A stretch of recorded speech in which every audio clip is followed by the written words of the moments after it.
这么大的八爪鱼，哇，应该有20几斤。昨天我下的沙岸陷阱被海浪摧毁，情急之下只能靠赶海解决燃眉之急。今天刚好退大潮，我们把之前下的鱼笼收起来。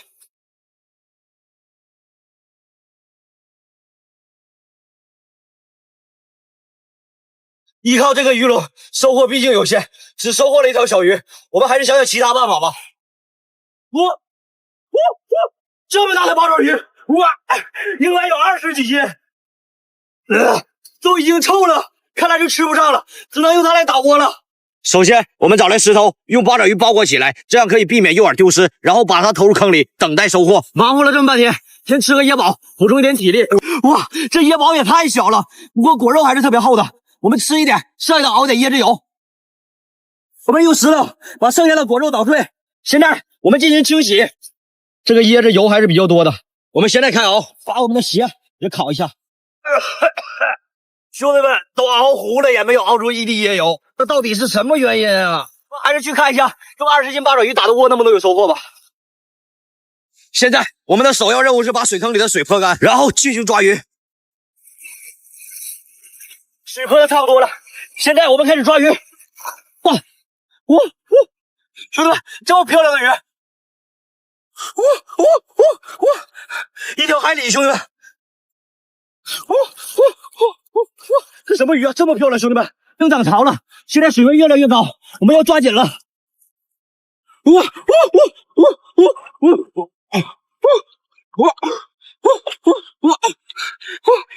这么大一条青衣！兄弟们，这条青衣也太漂亮了！我把八爪鱼扔里，继续打窝。过几天我们再来看收获。现在我们回去烤鱼。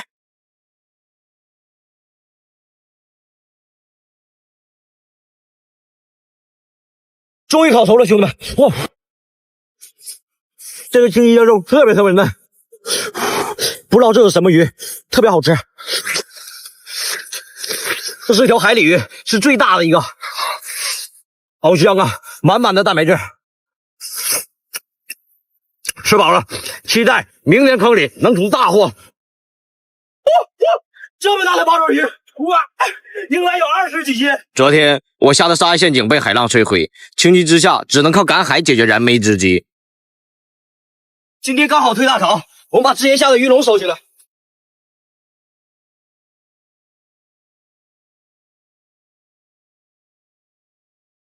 依靠这个鱼笼，收获毕竟有限，只收获了一条小鱼，我们还是想想其他办法吧。这么大的八爪鱼，哇，应该有20几斤。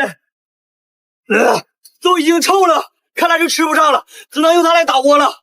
首先，我们找来石头，用八爪鱼包裹起来，这样可以避免诱饵丢失，然后把它投入坑里，等待收获。忙活了这么半天，先吃个椰宝，补充一点体力。哇，这椰宝也太小了，不过果肉还是特别厚的。我们吃一点，剩下的熬点椰汁油。我们用石头把剩下的果肉捣碎，现在我们进行清洗。这个椰子油还是比较多的，我们现在开熬，把我们的鞋也烤一下。兄弟们都熬糊了，也没有熬出一滴椰油，这到底是什么原因啊？还是去看一下用20斤八爪鱼打的窝能不能有收获吧。现在我们的首要任务是把水坑里的水泼干，然后进行抓鱼。水泼的差不多了，现在我们开始抓鱼。兄弟们，这么漂亮的鱼！一条海鲤，兄弟们！这什么鱼啊？这么漂亮，兄弟们！正涨潮了，现在水温越来越高，我们要抓紧了。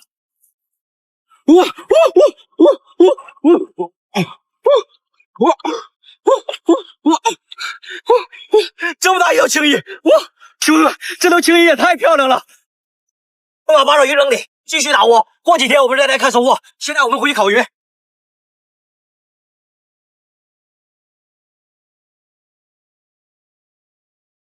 终于烤熟了，兄弟们！哇，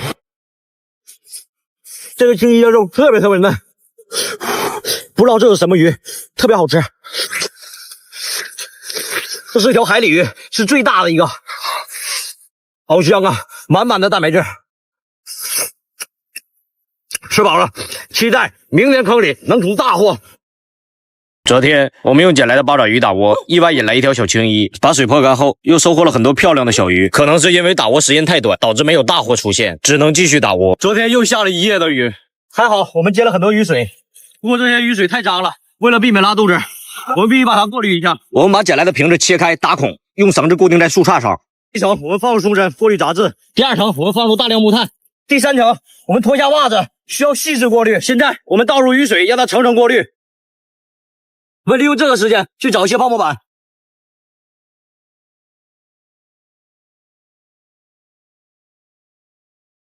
捡了这么多，修建一下我们的庇护所，这样就可以防雨了。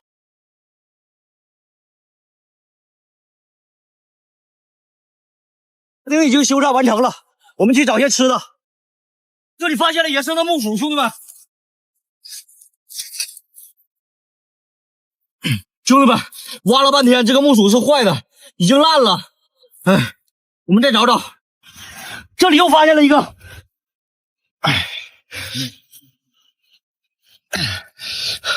蛇里了，兄弟们，这边也有一点烂，不过还能吃，我们拿走。把木薯烤熟，前几天摘的木瓜也烤一下。烤好了，兄弟们，哇，都烤糊了，哇，好香啊！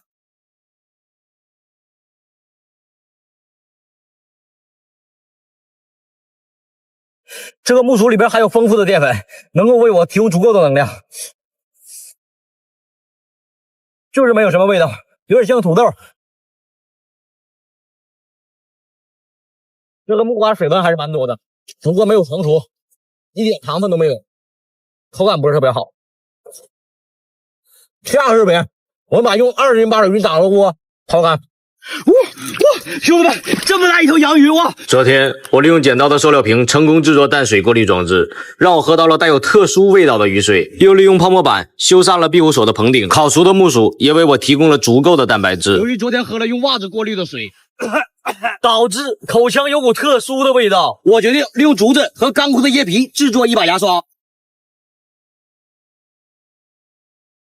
牙刷的把手已经制作完成，我们再把椰子皮捣碎，取出椰皮纤维进行揉搓，再利用绳子把椰皮纤维固定。我们的牙刷已经制作完成，但是还没有牙膏，我们要想办法解决一下。首先，我们找来仙人掌，将其捣碎，我们把它抓至粘稠，再用袜子过滤出汁液，加入木炭，将其捣碎，再加入我们提炼好的海盐。这样，我们荒岛版的牙膏就制作完成了。现在，我们去把打窝的坑掏干。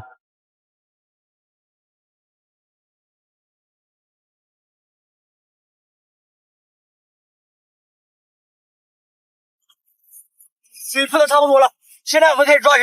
这里发现了个海螺，兄弟们，哇，这里又有一个。哇，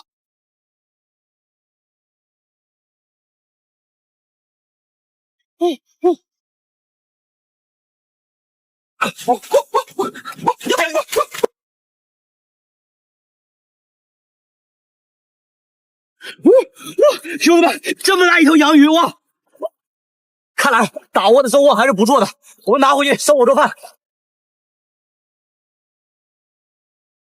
这些我们煮一汤，剩下的我们烤着吃。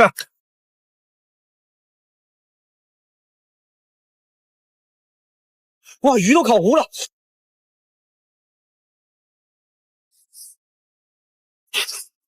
虽然这鱼糊了，但这鱼特别香。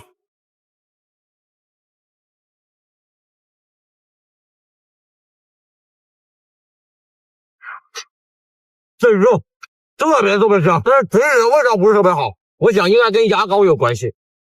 前几天我们用捡到的八爪鱼打窝，由于打窝时间太短，只收获了几条小鱼，无奈只能丢入坑里继续打窝。经过3天的漫长等待，把坑掏干后，里面的收获让我喜出望外。今天早早起来，利用自制的牙刷和牙膏对口腔进行简单的清洁。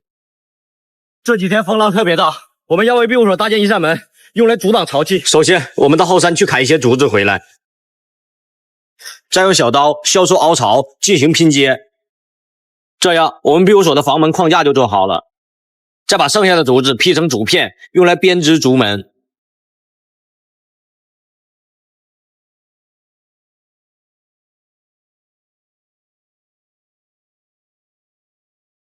兄弟们，我们的2扇门已经制作好了，我们现在把它安装上。我们庇护所的门已经修缮完成，现在我们去找些吃的。今天风浪特别小，于是我决定潜入水下去寻找些食物。刚潜入海底，就发现有成千上万条小鱼在我眼前徘徊。由于鱼儿太小，我们还是去寻找别的食物。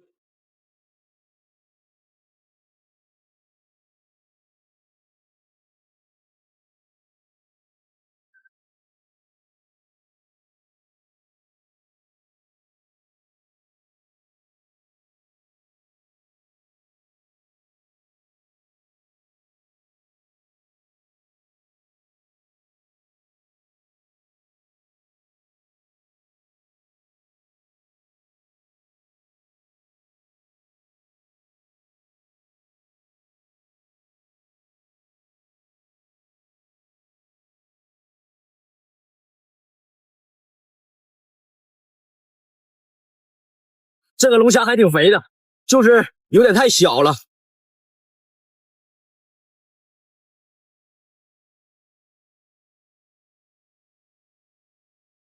这么大的老伙伴，付出就会有收获。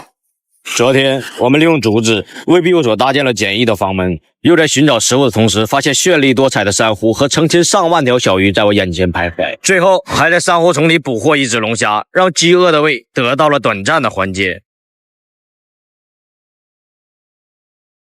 昨天夜里海浪特别大，沙滩上一定会有很多物质被发现。走，我们去看一下。兄弟们，发现了一个水管，好重啊！我们把它带回去，能派上大用场。我们把它做成鱼笼，扔到深海去，一定可以捕到大货的。这里发现了个水母，兄弟们，但我们不知道它有没有毒，我们还是把它放回大海吧。又在返回庇护所的途中，发现了一张破旧的渔网，我们割一些回去。我决定利用它做一个大型鱼笼。兄弟们，由于水管的进口太大，我们必须想尽办法编织一个入口门。我们在岛的后山发现了很多这种树藤，我们带一些回去编织入口门。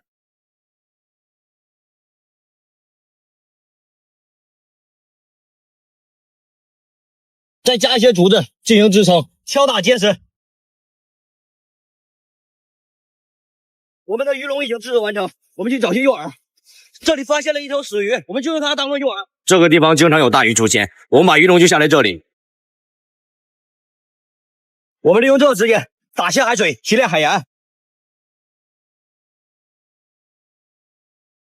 我们的海盐已经提炼完成，我们去看看鱼笼有没有收获。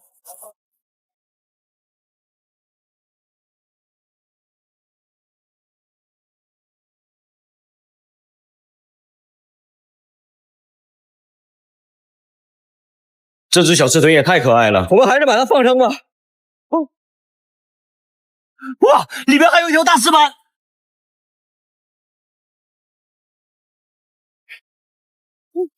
哇，兄弟们，这么大一条石斑，哇，付出就会有回报。我们的鱼笼没有让我们失望。我们把鱼涂上一层海盐。我们利用烤鱼的时间放松一下，允许我玩一把小游戏。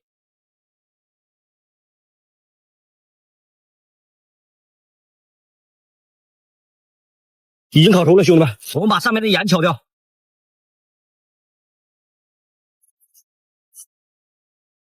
好香好嫩啊！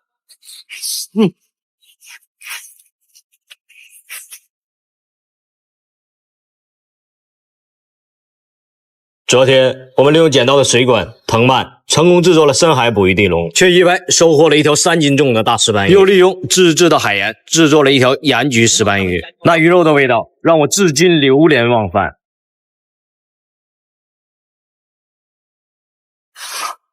兄弟们，又下雨了，外面下大雨，屋里下小雨。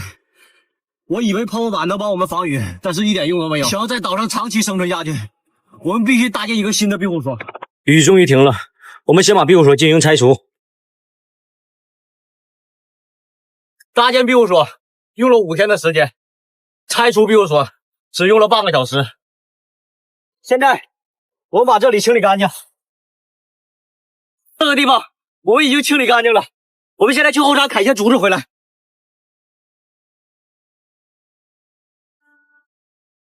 首先，我们挖出深坑，下入竹子，我们再捡些小的石子进行填空。现在，我们庇护所的框架已经制作完成，再将竹子一分为二，再凿掉竹节。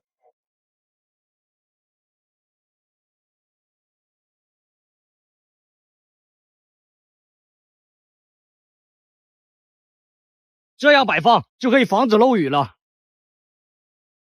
兄弟们，我们庇护所的棚子已经搭建完成，时间也不早了，我们去找些吃的。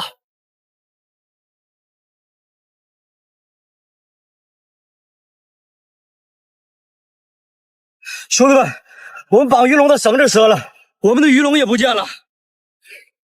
看来我们只能上山上找些野果充饥了。这里发现了几棵芭蕉树，但是树上没有结果，但是芭蕉心是可以吃的。芭蕉心含有大量的水分和糖分，只要不破坏它的根部，就可以继续生长。